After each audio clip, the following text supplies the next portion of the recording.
نحمده ونصلي على رسوله الكريم أما بعد فأعوذ بالله من الشيطان الرجيم ببركة بسم الله الرحمن الرحيم إن الصلاة تنهى عن الفحشاء والمنكر قل راعي نعيم في الصلاة صدق الله العظيم وصدق رسوله الحميد المتين الكريم ونحن على ذلك لمن الشاهدين والشاكرين আলহামদুলিল্লাহি রাব্বিল আলামিন। যাবতীয় প্রশংসা আছে মহান রব্বুল আলামিনের জন্য, যিনি আসমানকে বিনা কোটি নম্বর দ্বারা ঝুলন্ত অবস্থায় ঝুলিয়ে রেখেছেন এবং জমিনকে বিছানা শরীফ পিছিয়ে রেখেছেন। তিনার উপর লাখো দরুদ সালাম শান্তির ধারা বর্ষিত হোক, বর্ষিত হোক।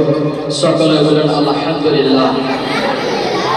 তারপরে পরে রাসূল আকরাম সাহেবে যুদ মালিকুল্লাহ হারাম মক্কি সরদার দোনো জাহানের মালিক মুখতার পয়গম্বর নবী, যে নবীকে সৃষ্টি না করলে আসমানকে সৃষ্টি করতো না, জমিনকে সৃষ্টি করতো না, এক কথায় 18,000 মাখলুকাত কিছু সৃষ্টি করতো না, সেই নবীর উপর দরুদ ও সালাম শান্তির ধারা বর্ষিত হোক। সকলে বলেন আল্লাহুম্মা আমিন।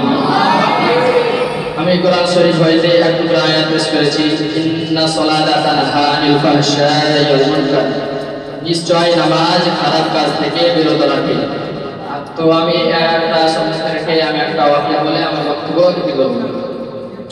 তো হযরত কাব রাদিয়াল্লাহু তাআলা আনহু থেকে বর্ণিত যে হযরত মুসা আলাইহিস সালাম আল্লাহ তাআলা বলছে যে 2 রাকাত নামাজ হবে, যে নামাজ হযরত মুহাম্মদ মুস্তাফা সাল্লাল্লাহু তাআলা আলাইহি সাল্লামের উম্মত পড়বে, সেই নামাজ হচ্ছে ফজরের নামাজ। যে ব্যক্তি ফজরের নামাজ পড়লো তার দিনের এবং রাতে যতগুলো গুনাহ থাকবে সব গুনাহ মাফ করে দেবে। জোরে বলুন সুবহানাল্লাহ।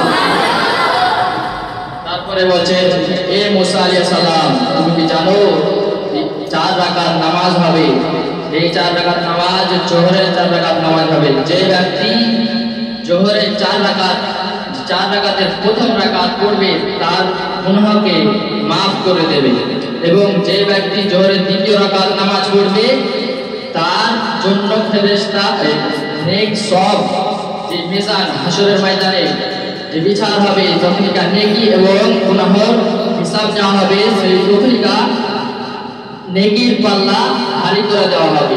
এবং যে ব্যক্তি জোহরের তৃতীয় রাকাত নামাজ পড়বে, তৃতীয় রাকাতে তার গুনাহকে মাফ করে দেওয়া হবে। আর যে চতুর্থ রাকাত নামাজ পড়বে তার জন্য আসমানের দরওয়াজা খুলে দেওয়া হবে। জোরে বলুন সুবহানাল্লাহ।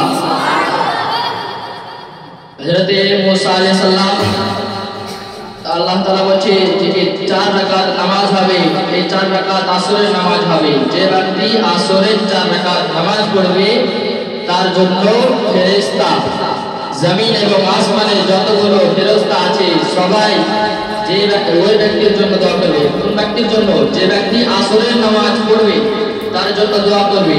জমিন এবং আসমানের মধ্যে এমন কোন ফেরেশতা বাদ থাকবে না যে তার জন্য দোয়া করবে না। জোরে বলুন সুবহানাল্লাহ।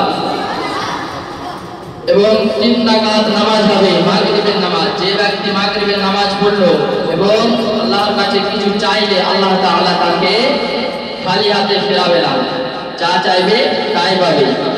এবং 4 রাকাত নামাজ হবে। হযরত মুসা আলাইহিস সালাম আল্লাহ তাআলা বলছে যে 4 রাকাত নামাজ হবে। যে ব্যক্তি এই 4 রাকাত এশার নামাজ হবে, যে ব্যক্তি এশার 4 রাকাত নামাজ পড়বে তার জীবনে যত গুনাহ আছে সব গুনাহ মাফ করে দেবে। এবং অনুরূপভাবে যেরকম মায়ের পেট থেকে বাচ্চা হয় তখন তার কোনো গুনাহ থাকে না, ঠিক সেইভাবে এশার নামাজ পড়লে পরে তার জীবনে আর কোনো গুনাহ থাকবে না। হাদিস শরীফ আমি একটা বলেছিলাম, কুরআতুল আইনু ফিস সালাত।